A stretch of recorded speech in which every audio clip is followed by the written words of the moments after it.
반갑습니다. 그라제라입니다. 오늘은 요 근래에 그 학꽁치와 호래기 이쪽으로 좀 관심이 많으신 분들이 있어서 일전에 한번 그 학꽁치 채비를 한번 제가 한번 소개를 한번 한 적이 있죠. 뭐 특별한 채비는 아니지만 제가 기존에 좀 해봤던 채비 중에서 좀 재미를 봤기 때문에 그걸 소개를 하는 거고, 그게 뭐 그 채비가 정답은 아닙니다. 하지만 구멍치에 발포치를 여러 개 꼽아가지고 던져가 잡아내는 그런 것보다는 요즘에 차라리 그냥 발딱 쓰는 거라든지 발딱 눕는 거라든지 아니면 카멜레온처럼 색깔이 확 뒤집어진다든지 장타를 쳐가지고 씨알 굵은 거 잡아내는 데 목적에 대한 채비입니다. 그게 그냥 근거리에서 씨알이 크든 작든 막 잡아내는 어떤 그런 채비는 뭐 구멍치 발포치 여러 개 다른 것도 상관이 없겠죠. 그래서 그런 걸 두루두루 양수 겹장으로 쓸 수 있게끔 조금 씨알 굵은 쪽을 노리고 멀리 쳐더라도 시인성이 좋게끔 예민한 입질도 딱 잡아낼 수 있는 그런 채비점에 주안점을 뒀기 때문에 그런 채비를 소개를 한 겁니다.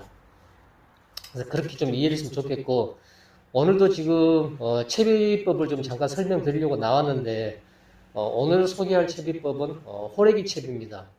호래기. 제가 살고 있는 지금 통영의 지금 영남면 쪽인데 이쪽이가 또 호래기가 핫하죠.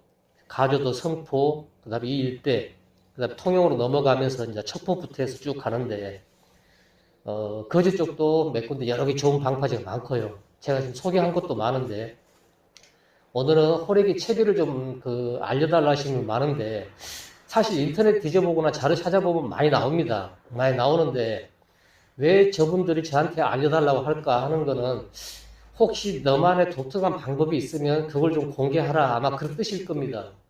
그래서 그렇게 제가 받아들이고, 제가 예전에, 지금은 잘 하지 않습니다만은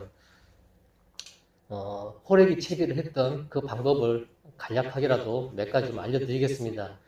민장대로 하는 방법도 있을 거고요. 뭐 기본적인 채비 몇 가지 좀 설명하면서 제가 했던 그 가장 그 소품을 활용한 노하우가 있습니다. 입질 받는 그 채비법에 대해서 간단하게 오늘은 설명하면서 영상을 준비를 하겠습니다. 자, 준비하는 대로 바로 또 영상 이어가겠습니다.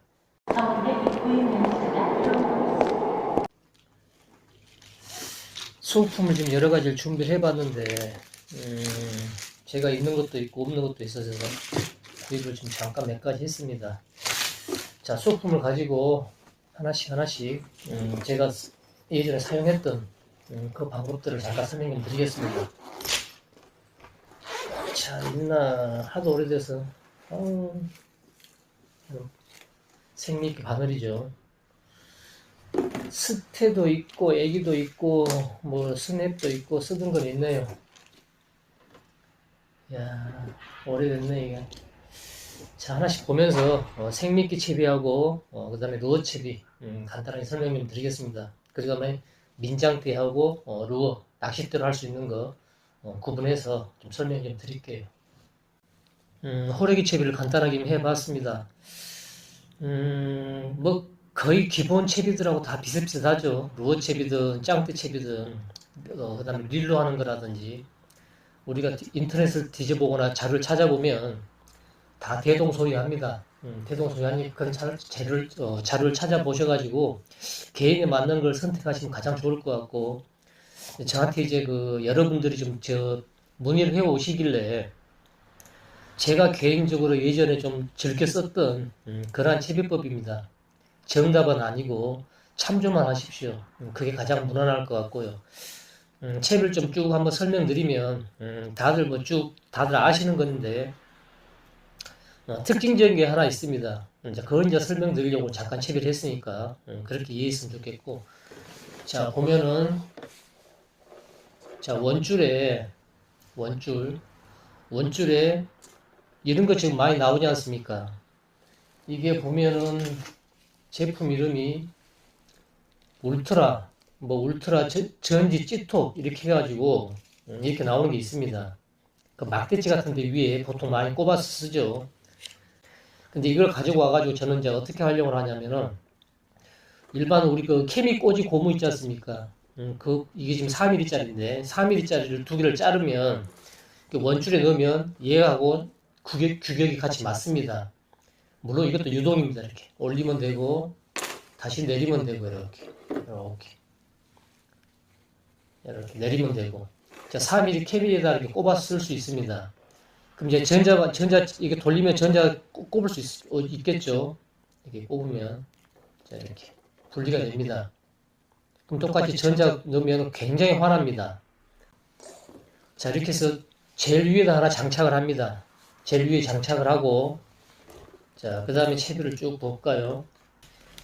그 낚시방에 가면 이런 T자 편대가 여러 가지가 있습니다. 종류도 많고 큰 것도 있고 작은 것도 있고. 이것도 좀 큽니다. 이것도 작아도 됩니다. 지금 제가 사온 게 7호짜리인데 T형 1000평 해가지고 도래와 구슬과 다 달려 있습니다. 그래서 호수는 자기 선호에 따라서 하나씩 선택하면 될 것 같고, 저는 그냥 7호를 사왔습니다. 눈에 보기 좋으라고. 일단 그냥 더 작은 것도 있고 큰 것도 있다는 거예요. 자, 이렇게 뭐 다들 아시겠지만 이런 T자로 가지줄로 다시 빼는 건 이유는 캐스팅 때 채비 엉킴을 하지 않는 거, 그 다음에 개별로 입지를 받은 수심층을 별도로 정할 수 있다는 거, 거기에 주안점을 두는 거죠. 그래서 저는 이제 원 구슬을 빼고, 이게 민물 멈춤 고무의 일자형입니다. 일자형을 해서 이것도 올릴 수 있고 이렇게 올라가죠. 이렇게 올리면 올릴 수 있고 내리면 내릴 수 있고, 그거는 자기 입질 수심층을 확보한 다음에 개인적으로 기준적으로 맞추는 거죠. 이렇게. 그러면 위에 케미도 장착이 끝났고, 그 다음에 편대도 끝났고. 자, 이렇게 해서 이 편대에 이렇게 생미끼 바늘을 하나 거는 거죠. 이것도 뭐 30이나 40이나 50이나 60이나 개인적으로, 보통 가지줄은 길 필요가 굳이 없으니까 보통 한 30에서 50 사이를 많이 합니다. 그래서 이 생미끼 바늘도 하나를 장착했고, 여기에 이제 그 민물새우 꼽는 건 다 알지 않습니까? 여기에 이걸 빼고 새우를 하나 갖고 왔으면 더 좋았을 뻔했는데, 이 바늘 끝에 꼬랑지부터 쭉 등 쪽으로 딱딱한 쪽으로 집어 넣어가지고 빼가지고 이거를 딱 다시 꼽으면 되죠. 이렇게. 이건 뭐 다들 아니까 이렇게 해서 줄을 쫙 잡아 당겨주면 여기 이제 민물새우가 이렇게 한 마리 달려 있는 거죠. 자, 그래서 제일 첫 번째 것부터 해서 가지줄까지 그런 이렇게 받고, 그 다음에 뒤에 지금 달린 게 이게 지금 발포치입니다. 발포치. 뭐 발포치나 연주치나 다 상관없는데, 자, 발포치를 이렇게 달아줍니다. 여기 달아도 됩니다. 제일 위에. 그건 자기 개인 취향으로 다는 거니까. 이 발포치를 달아다 주는 이유는 얘네들이 쇠 바늘로 되어 있다 보니까 수면에 떨어지면 제법 좀 빠른 속도로 떨어집니다. 그죠? 그럼 채비가 우리가 굳이 뱅에도도 마찬가지만 학꽁치도 마찬가지고, 물에 떠서 표층부터 노려서 좋은 것들이 굳이 빨리 내려갈 필요가 전혀 없습니다. 그래서 빨리 내려가는 침강 속도를 잡아주기 위해서 이런 발포치나 연주치를 달아주는 겁니다.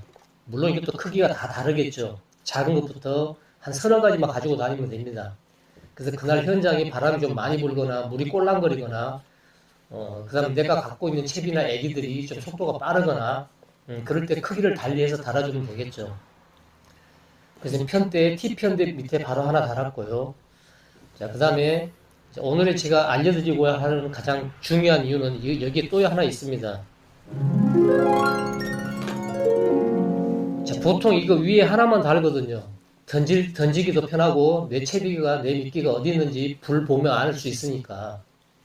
근데 밑에 하나 다른 이유는 오늘 채비를 설명하는 가장 핵심적인 이유입니다. 자, 똑같이 밑에도 하나 달았고, 얘를 잡아주기 위한 무게를, 바란스를 잡아주기 위한 발포치를 하나 또 달았고, 그 다음에 밑에 있는 쪽에다 발포치를 이렇게 또 하나 달 수 있습니다. 이렇게. 그 다음에 직결로 바늘을 다시 하나 묶어도 되고, 소형 도래로 묶어도 되고, 저는 지금 오늘 소형 도래로, 그냥 보기 좋으라고 소형 도래로 하나 달았습니다. 자, 지금 제가 화면에 보기 좋게 붙여놓는 거지 실제로 더 벌어집니다. 그러겠죠? 자, 왜 바늘을, 이 불을 집어등 역할도 하면서 불을 두 개를 다냐고 그러면은 입질을 빨리 캐치하기 위해서 그렇습니다. 입질을 빨리 캐치하기 위해서. 그래서 두 개를 저는 샀습니다. 두 개를 사가지고 항상 가지고 다니고 안 쓸 때는 전자찌를 빼면 되니까. 그래서 꼽으면 두 개가 굉장히 훤합니다. 초록색도 있는데 초록색을 써보니까 표층부터 한 3m권까지는 초록색 불도 괜찮습니다. 이게 초록이란 얘기죠. 근데 4m, 5m 좀 깊이 내려가면 초록이 좀 케미보다 더 흐리게 잘 안 보입니다. 근데 붉은색을 쓰면 조금 깊은 수심까지 들어가더라도 그 붉은 기운이 눈으로 육안으로 확인을 할 수가 있죠. 그래서 저는 이 빨간색을 많이 선호를 합니다. 그래서 두 개가 내려가다가, 자, 캐스팅에서 떨어져 내려가다가 같은 라인으로 이렇게 내려갈 겁니다. 같은 라인으로. 뭐 물이 치든 어떤 그 파도가 치든 바람이 치든 간에 같이 내려가다가 어느 하나가 틀어집니다. 방향이. 이렇게. 무조건 입질이죠. 어느 하나가 분명히 방향이 틀어집니다. 위에 있게 틀어지든지 밑에 있게 틀어지든지 일직선상으로 내려가다가 동일 모양으로 똑같이 내려가다가 입질 오면 탁 틀어집니다. 이렇게. 그게 입질입니다. 그럼 가볍게 챔질 한번 하고 난 다음에 기다렸다가 한 마리 더 물 수도 있는 거고. 그래서 오늘 그 호래기 채비의 가장 핵심적인 거는 이런 그 찌톱을 이용해서 시인성도 높이고 그 다음에 입질이 오면 입질을 빨리 캐치를 할 수 있습니다. 두 개를 다는 이유는 방금 제가 설명하면 이해를 하실 것 같은데 일직선상으로 두 개가 이렇게 같이 내려가다가 입질이 오면 어느 한쪽 방향이 틀어집니다. 이렇게 꺾이죠. 이렇게 탁. 그거를 캐치하기 위해서 하는 거니까 이렇게 두 개를 달면 굉장히 편하고 좋습니다. 그래서 캐스팅도 물론 원활하겠지만 입질도 굉장히 좀 미세한 것도 빨리 잡아낼 수 있고 방향이 틀어진 게 육안으로 바로 보입니다. 그래서 거기에 주안점을 뒀기 때문에 오늘 이 채비는 기억을 해 놓으셨다가 자, 전체적인 채비가 이거죠. 자, 바늘은 두 개 달고 원줄에 하나 달고 편대 달고 그 다음에 각각의 침강 속도를 조절할 수 있는 발포치를 각각 달아주고 던져보고 더 빠르면 더 달아주면 됩니다. 직결을 풀든지 돌을 풀어서 하나 더 넣으면 되겠죠. 그런 걸 이해하실 것 같고 그 다음에 이 단차의 길이는 원래 낚시는 더 벌어진다. 이렇게 더 벌어질 수 있겠죠. 자, 이렇게 벌리면 됩니다. 자, 이 채비에 대해서 궁금한 게 있으시면 댓글이나 문의 주시면 상세하게 또 답변을 드리겠습니다. 영상을 빌어서 요 근래 그 감성돔 제가 좀 특채 집어제 해가지고 만든 거하고 그다음에 학꽁치 스페셜 집어제 영상으로 이제 많이들 보셨으니까 아실 거고 그다음에 수제 경단 많은 그 관심과 이용을 해주셔서 감사드리고 아마 좀 당분간은 많이들 찾으시니까 지속적으로 제 쇼핑몰이라든지 가게 비치해서 배송할 수 있게끔 그렇게 하겠습니다. 영상 옆에 판매 좌표를 옆에다 붙여놓을 테니까 참고하시고 이용했으면 고맙겠습니다. 자, 이렇게 해서 오늘은 호래기 쌍바늘 채비도 편대를 이용해서 하는 거하고 그냥 케미라 부르죠. 케미. 쌍케미를 이용해서 입질을 빨리 파악할 수 있는 그 채비법에 대해서 오늘 간단히 좀 설명을 좀 봤습니다. 자, 다음 시간에는 또 다른 채비법이든지 날이 좋은 갯바위에서 뵐 수 있기를 희망하면서 자, 구독, 좋아요 부탁드리고 오늘 이렇게 물러가겠습니다. 자, 또 뵙겠습니다. 고맙습니다.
그라자르 피싱에서 사용하고 있는 학꽁치 집어제입니다. 그 재료들 잠깐 보면은 집어제가 지금 곡물은 없죠. 곡물은 없고 아주 비중이 가볍게 그렇게 지금 된 집어제고, 이거는 우리가 알고 있는 그냥 빵가루 굉장히 질이 좋습니다. 그 다음에 확산성 높은 이것도 집어제죠. 집어제. 자, 이거는 약간의 연막탄 효과를 나타내는 겁니다. 물속에 들어가면 약간 뿌옇게 해서 경계심도 많이 완화시키고 입질도 좀 활발하게 하는, 이렇게 해서 4가지 정도의 뭐 다른 어종도 뭐 가능하겠습니다만 학꽁치 같이 표층에 떠 있는 공략하기 위해서는 이런 종류의 집어제가 딱 좋습니다. 자, 배합해서 이거를 쇼핑몰에 올리고 구독자 시청자분들이나 저희 밴드 카페 분들에게 사용할 수 있게끔 나름대로 이렇게 포장을 해서 구입을 할 수 있게끔 그렇게 준비를 하겠습니다.